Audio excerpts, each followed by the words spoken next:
Yeah, there you go. Yeah, it's better. Hey everybody, my name is Naude Dreyer and I live in Walvis Bay, Namibia. If you don't know, Namibia is on the southern bottom corner of Africa on the west coast, just above South Africa. Well, I've grown up in a sort of conservation background my whole life. My parents were both in conservation, and as growing up, I'd go out to my dad quite often. He'd always get called for seals and birds and dolphins and whatever injured animals, whales.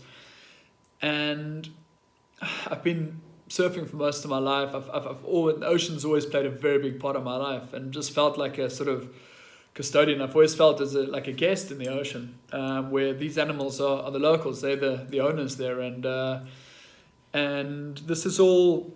It's all human inflicted damage. So like I feel I just feel it's my duty to try and play my part to try and mitigate this.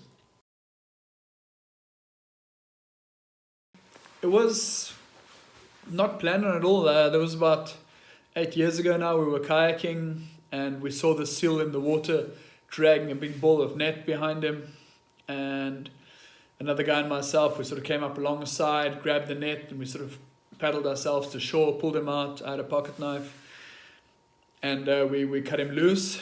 And it was just like seeing this animal. Initially, we knew that there was no hope. This animal was going to die. He had multiple lines around him, and this thing just realizing it's free and running away, and just realized like, wow, man, that was really cool. This animal's just got a second chance. It was quite an awakening moment. Like really. Just realizing you've given this animal a second chance was great. It was awesome. And since then, we just sort of expanded on that.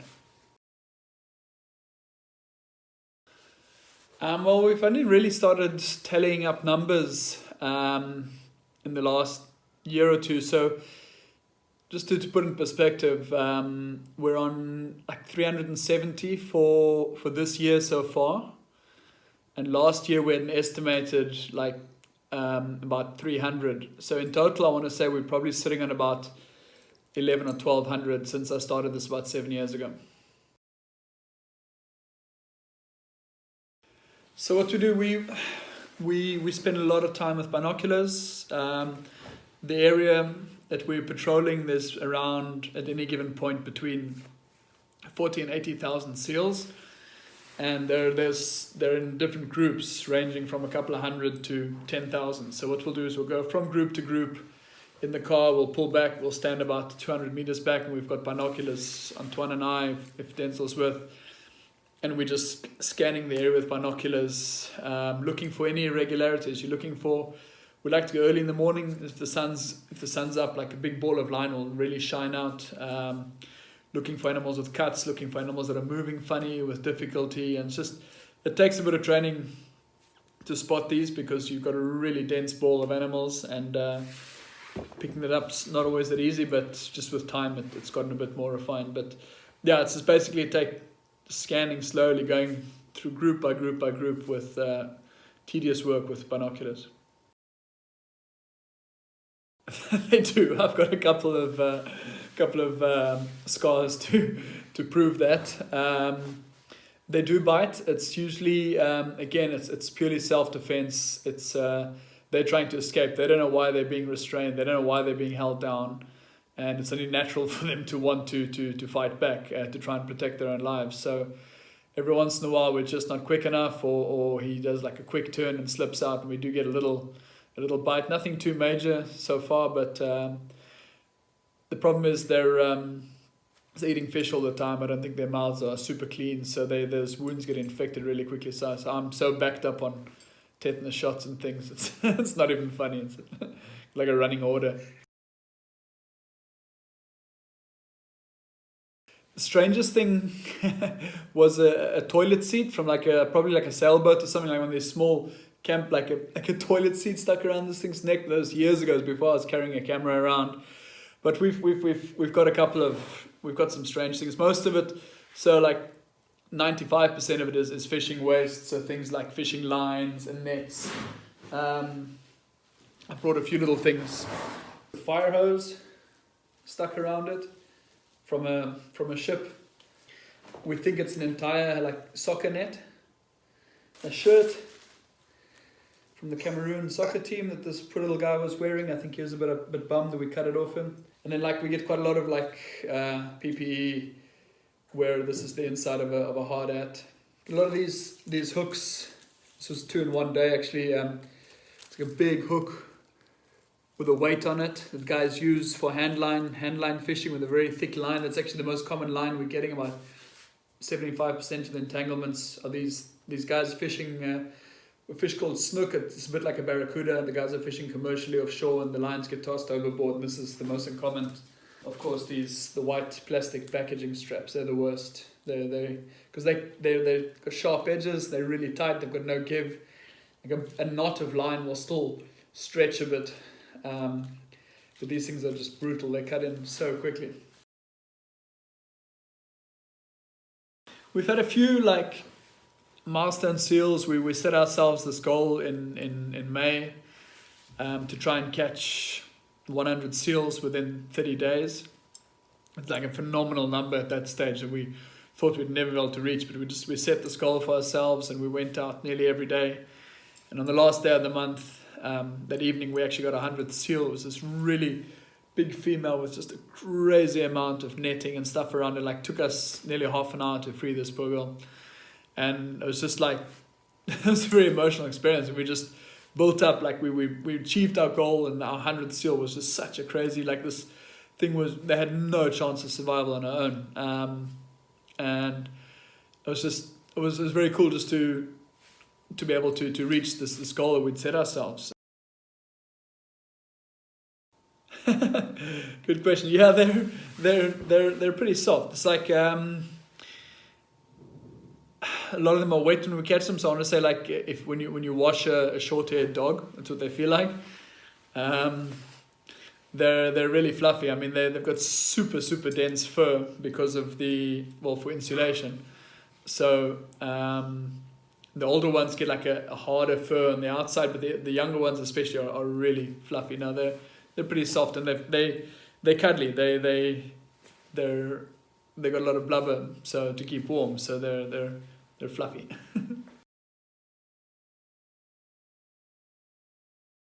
So they'll fight, but it's the second, like often they got a lot of lines and things around them. The second you start to cut some of these bindings, and they'll feel this because there must be massive tension. It's like having like a bow tie really tight around your neck.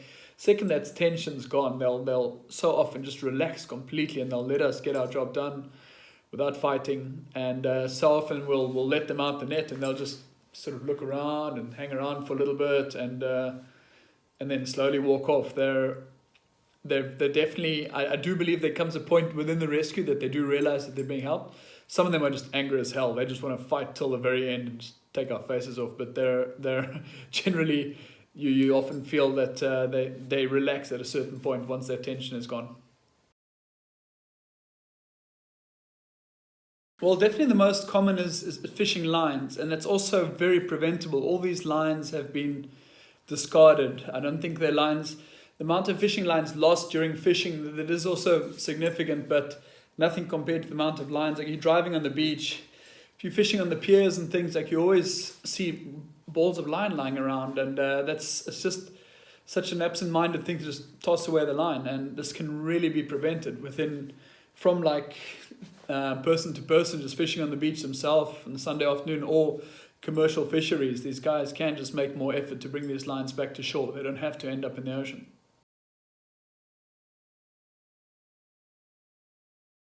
Never attacked, but we've had them hanging really close by during the rescue, where the mothers will. So sometimes we have to. Sometimes the pups we're trying to rescue. Most of the seals we're rescuing are pups, and we'll actually catch them while they're nursing, while they're feeding on their moms, while they're drinking.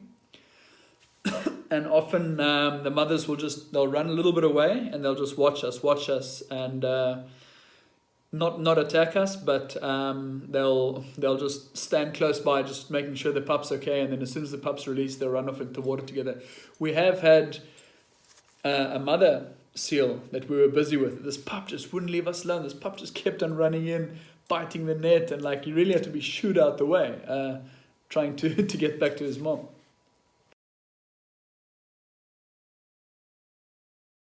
Yeah, we do lose a few. I want to say like 1 in 10 probably. They're just too close to the water. That's usually our biggest issue. We sort of have a rule, like if we see him, we got to go for him. Sometimes against our better judgment, but like sometimes they're really close to the water, or they're in just like a really big pile of, like a really dense group. I mean, you're talking like a couple of thousand animals together here with very sharp teeth, so you can't just run in over the rest and then grab them. And they just make it to the water. But we're always keeping notes of everything, and we see these guys and we make a point. So most of the ones that we miss, we actually do get again at a later stage. I've always been a fan. I got my first one probably 20 years ago. I'm very rough on my knives. So I wish I had this like story of like having one Leatherman for the last 20 years, but I cycle through them, unfortunately. I've got a few. My personal collection. I hope you guys can actually see that. So I've got at the moment, my sort of sidearm is my new K4. I really like this thing. This thing is sharp as hell. It did actually paid for a little bit the other day when I was testing it. I was just trying to see how easily it was closing, and I nipped myself. On my belt, I've always got my my Wave Plus.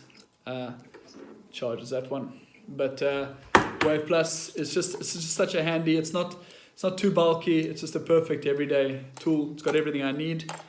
I really like the removable cutters. I've been through 2 sets of those. Very big fan of the Mutt, the MUT. It's something I've had for ages as well, but it just gets a little bit heavy like for day-to-day wear. This is when I go camping and things like that. That's always on my side. I love the saw on this thing. It's awesome. And yeah, for actually now pretty much I've got in my car, on my belt, my bag, my bedside table, I've got my my Raptor. This thing is so handy for camp. Like I do a lot of camping, a lot of outdooring as well. And it's just such a handy thing for everything. Obviously for the rescues, it's just proved itself so worthy. Like we've been through a bunch of stuff before this, and this thing has just been through so much. They're just really tough, built for purpose. And obviously they're really good scissors, but the hook is just such a game changer. This thing is just unbluntable. We cut so many straps and lines and things with these things, and they just can hack at anything with this. It's a good tool. So it's very difficult to pinpoint what my personal favorite is. In my line of work, definitely the Raptor, but I like to say I don't leave home without the Wave Plus 2. That's my go-to every day.